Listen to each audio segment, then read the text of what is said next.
بسم اللہ الرحمن الرحیم۔ بسم اللہ الرحمن الرحیم۔ السلام علیکم ورحمۃ اللہ وبرکاتہ۔ عزیز طلبہ، آج ہم تعلیم المنطق کا سبق نمبر 11 پڑھیں گے، اور ہمارے آج کے سبق کا عنوان ہے لفظ مرکب اور اس کے اقسام۔ لفظ مرکب کی تعریف ہم پچھلے اسباق کے اندر جان چکے ہیں کہ لفظ مرکب ایسے لفظ کو کہتے ہیں کہ جس کی جز سے معنی مرادی کی جز پر دلالت کرانا مقصود ہو۔ آج کے سبق کے اندر ہم لفظ مرکب کے اقسام دیکھیں گے کہ لفظ مرکب کے کتنے اور کون کون سے اقسام ہیں۔ تو ابتداءً لفظ مرکب کے 2 قسم ہیں، نمبر 1 مرکب تام اور نمبر 2 مرکب ناقص۔ ان کی وجہ اثر یہ ہے کہ لفظ مرکب 2 حال سے خالی نہیں ہوگا، یا تو اس کے اوپر سکوت صحیح ہوگا یا سکوت صحیح نہیں ہوگا۔ اگر سکوت صحیح ہو تو اس کو مرکب تام کہتے ہیں، اور اگر سکوت صحیح نہ ہو تو اس کو مرکب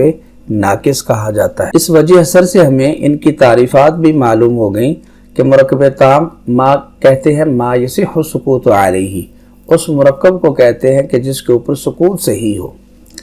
سکوت صحیح ہونے کا مطلب یہ ہے کہ جب متکلم لفظ مرکب بول کر خاموش ہو تو سامع کو اس سے کوئی خبر یا طلب معلوم ہو، سامع کو کسی چیز کی انتظاری نہ رہے، جس طرح کہ مسند الیہ کو سن کر مسند کی انتظاری رہتی ہے، تو اس کو کہتے ہیں مرکب تام۔ جس طرح کہ زید قائم، تو جب سامع یہ سنے گا تو اس کو معلوم ہو جائے گا کہ اس کے اندر متکلم مجھے یہ خبر دے رہا ہے کہ قیام کا ثبوت ہے زید کے لیے۔ ایسے مرکب کو مرکب تام کہا جاتا ہے۔ دوسرا ہے مرکب ناقص۔ تو مرکب ناقص یہ مرکب تام کے مقابل ہے، لہذا اس کی تعریف بھی مرکب تام کی تعریف کے مقابل ہوگی۔ تو مرکب ناقص کی تعریف ہوگی ما لا یصح سکوت علیہ، کہ جس کے اوپر سکوت صحیح نہ ہو، یعنی کہ سامع کو خبر یا طلب معلوم نہ ہو اور سامع کو انتظاری باقی رہے، جس طرح کہ مسند الیہ کو سن کر مسند کی انتظاری باقی رہتی ہے۔ جس طرح کہ متکلم کہتا ہے غلام زید، تو سامع نے یہ سنا تو سامع کو انتظاری ہے کہ زید کے غلام کو کیا ہے، زید کا غلام چلا گیا ہے، زید کا غلام آزاد ہو گیا ہے، یا زید کے غلام سے کوئی شاید طلب کی جا رہی ہے۔ اس کو کہتے ہیں مرکب ناقص۔ مرکب کی اقسام کے بعد اب آگے مصنف مرکب تام کی اقسام کو بیان کرتے ہیں۔ تو مرکب تام کے بھی 2 قسم ہیں، نمبر 1 مرکب تام خبر و قضیہ، نمبر 2 مرکب تام انشاء۔ ان کی 2 حال سے خالی نہیں ہوگا، یا تو اس کے اندر صدق اور کذب کا احتمال ہوگا یا صدق اور کذب کا احتمال نہیں ہوگا، یعنی سچا اور جھوٹا ہونے کا احتمال ہوگا یا سچا یا جھوٹا ہونے کا احتمال نہیں ہوگا۔ اگر سچا اور جھوٹا ہونے کا احتمال ہو تو اس کو کہتے ہیں خبر و قضیہ، اور اگر سچا یا جھوٹا ہونے کا احتمال نہ ہو تو اس کو انشاء کہتے ہیں۔ ان کی باقاعدہ تعریف یہ ہوگی کہ خبر و قضیہ کہتے ہیں ما یحتمل الصدق والکذب، وہ مرکب تام کہ جس کے اندر صدق اور کذب کا احتمال ہو، یعنی یہ بھی ہو سکتا ہے کہ وہ سچا ہو اور یہ بھی ہو سکتا ہے کہ وہ جھوٹا ہو۔ تو ایسا جو مرکب تام ہوتا ہے وہ خبر و قضیہ کہلاتا ہے۔ جس طرح کہ مثلا زید قائم، کہ زید کھڑا ہے، قیام کا ثبوت ہے زید کے لیے، تو اس کے اندر دونوں پہلو ہیں، ہو سکتا ہے کہ قیام کا ثبوت ہو واقعی زید کے لیے، اور یہ بھی ہو سکتا ہے کہ قیام کا ثبوت زید کے لیے نہ ہو۔ کلام کے اندر تو ثبوت کیا گیا ہے لیکن واقع اور خارج کے اندر ثبوت نہیں ہے، اس کو کہتے ہیں خبر و قضیہ۔ انشاء کی تعریف ہوگی کہ ما لا یحتمل الصدق والکذب، ایسا مرکب تام کہ جس کے اندر صدق اور کذب کا احتمال نہ ہو۔ جس طرح کہ مثلا آپ کسی سے کوئی شاید طلب کرتے ہیں، مثلا آپ پانی مانگتے ہیں کسی سے کہ علی مجھے پانی پلاؤ، یا بکر مجھے پانی پلاؤ، تو اس کے اندر صدق اور کذب کا احتمال نہیں ہے۔ سامع یہ نہیں کہے گا کہ یہ متکلم سچ کہہ رہا ہے یا جھوٹ بول رہا ہے، کیونکہ یہ انشاء ہو رہی ہے اس وقت، کلام کی یہ انشاء ہو رہی ہے، اس کے اندر صدق کا اور کذب کا احتمال نہیں ہے۔ اچھا، یہ وجہ سمجھیں کہ خبر و قضیہ کے اندر صدق اور کذب کا احتمال ہوتا ہے، جبکہ انشاء کے اندر صدق اور کذب کا احتمال نہیں ہوتا۔ اس کی کیا وجہ ہے؟ اس وجہ کو سمجھنے سے پہلے آپ ایک تمہیدی مقدمہ سمجھ لیں، وہ یہ ہے کہ ایک ہوتی ہے نسبت کلامی اور دوسری ہوتی ہے نسبت خارجی۔ نسبت کلامی یا کلام کے اندر ہوتی ہے، جس طرح کہ مثلا آپ بولتے ہو زید قائم، تو اس میں ایک زید ہے، یہ مسند الیہ ہے، دوسرا قائم ہے، یہ مسند ہے، اور تیسرا ان کے درمیان نسبت ہے کہ قیام کا ثبوت آپ نے کیا زید کے لیے یا قیام کی سلب کی آپ نے زید سے، یہ نسبت کلامی ہے۔ دوسرا ہے واقع اور خارج کے اندر بھی ایک نسبت ہوتی ہے، یعنی واقع اور خارج میں بھی زید ہے اور ایک قائم ہے، پھر واقع میں قیام کا ثبوت ہے زید کے لیے یا قیام کا ثبوت نہیں ہے زید کے لیے۔ نسبت کلامی کو حکایت بھی کہا جاتا ہے، اور جو نسبت واقعی ہوتی ہے یعنی خارج میں جو نسبت ہوتی ہے اس کو محکی عنہ بھی کہا جاتا ہے۔ اب یہ حکایت یا تو محکی عنہ کے مطابق ہوگی یا مطابق نہیں ہوگی، یعنی کلام میں اگر ایک شے کا ثبوت کیا ہے دوسری شے کے لیے، اور واقع اور نفس الامر میں بھی اس شے کا ثبوت ہو دوسری شے کے لیے، اس کو ہم کہیں گے کہ یہ حکایت محکی عنہ کے مطابق ہے۔ مثلا زید قائم، آپ نے کلام میں قیام کا ثبوت کیا ہو زید کے لیے، اور واقع اور نفس الامر کے اندر بھی قیام کا ثبوت ہو زید کے لیے، اس کو کہیں گے کہ یہ حکایت محکی عنہ کے مطابق ہے۔ اور اگر حکایت محکی عنہ کے مطابق نہ ہو، اس کی صورت یہ ہوگی کہ مثلا کلام کے اندر تو آپ نے قیام کا ثبوت ہو زید کے لیے ثبوت کیا ہو، لیکن واقع اور نفس الامر کے اندر قیام کا ثبوت نہ ہو زید کے لیے بلکہ سلب ہو، تو یہ حکایت محکی عنہ کے مطابق نہیں ہوگی۔ تو اب صدق یہ ہوگا کہ اگر حکایت محکی عنہ کے مطابق ہو تو یہ صدق ہے، اور کذب یہ ہوگا کہ حکایت محکی عنہ کے مطابق نہ ہو تو یہ کذب ہے۔ تو اب یہ سمجھیں کہ خبر و قضیہ کے اندر یہ دونوں نسبتیں ہوتی ہیں، نسبت کلامی بھی ہوتی ہے اور نسبت خارجی بھی ہوتی ہے۔ وہاں حکایت کا مرتبہ بھی ہوتا ہے اور محکی عنہ کا بھی مرتبہ ہوتا ہے، اس لیے وہاں یہ احتمال ہوتا ہے کہ یہ جو ہے حکایت محکی عنہ کے مطابق ہے یا مطابق نہیں ہے، وہاں یہ دونوں پہلو ہو سکتے ہیں۔ جبکہ انشاء کے اندر صرف حکایت ہوتی ہے، محکی عنہ کا مرتبہ ہوتا ہی نہیں، کیونکہ وہاں کلام کا انشاء ہوتا ہے، اس وقت کلام کو پیدا کیا جاتا ہے، وہاں اس کے مقابلے میں کوئی واقع اور نفس الامر کے اندر کوئی واقعہ نہیں ہوتا جس کو اب بیان کیا جا رہا ہے، اس لیے وہاں صرف حکایت ہوتی ہے، محکی عنہ نہیں ہوتا، وہاں صرف حکایت ہوتی ہے، محکی عنہ نہیں ہوتا، اس لیے وہاں یہ احتمال نہیں ہو سکتا کہ حکایت محکی عنہ کے مطابق ہے یا مطابق نہیں، کیونکہ محکی عنہ ہے ہی نہیں، تو اس لیے وہاں مطابقت اور عدم مطابقت کا سوال ہی پیدا نہیں ہوتا۔ اس لیے انشاء صدق اور کذب کا احتمال اس میں نہیں ہوتا، خبر و قضیہ کے اندر صدق اور کذب کا احتمال ہوتا ہے۔ یہاں ایک اشکال ہوتا ہے کہ آپ نے کہا کہ خبر و قضیہ اس مرکب تام کو کہتے ہیں کہ جس کے اندر صدق اور کذب کا احتمال ہو،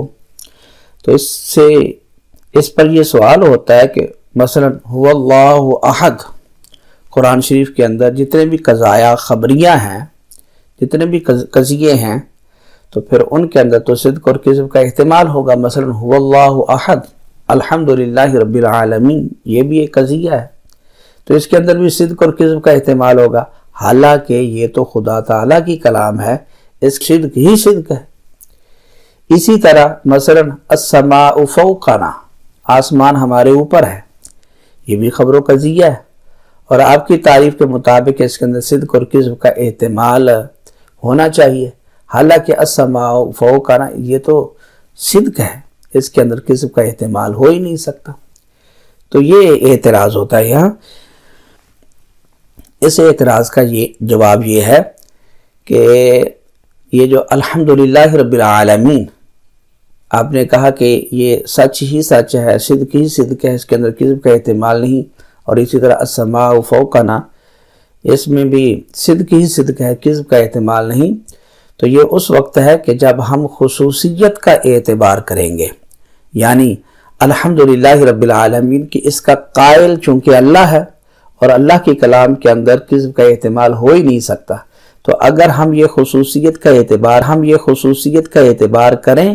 تو پھر اس کے اندر کذب کا احتمال نہیں ہوگا۔ اور اسی طرح السماء فوقنا، یہاں ہم اگر خارج اور واقع کا اعتبار کریں تو اس میں کذب کا احتمال نہیں ہے۔ ہم نے جو تعریف کی ہے وہ خبر و قضیہ کی ذات کی تعریف کی ہے، یعنی آپ خبر و قضیہ کی ذات کو دیکھو قطع نظر اس سے کہ اس کا قائل کون ہے، یا قطع نظر خارج اور واقع کے، خارج اور واقع کی خصوصیت اور قائل کی خصوصیت کا اعتبار نہ کرتے ہوئے کہ قائل کون ہے، واقع اور نفس الامر، اس سے قطع نظر کرتے ہوئے اگر آپ دیکھیں تو خبر و قضیہ کے اندر سچ یا جھوٹ کا احتمال ہوتا ہے۔ اگر آپ خصوصیت کا اعتبار کر لیں کہ چونکہ اس کا قائل اللہ تعالی ہے اور اللہ تعالی کی کلام کے اندر کذب کا احتمال ہو ہی نہیں سکتا،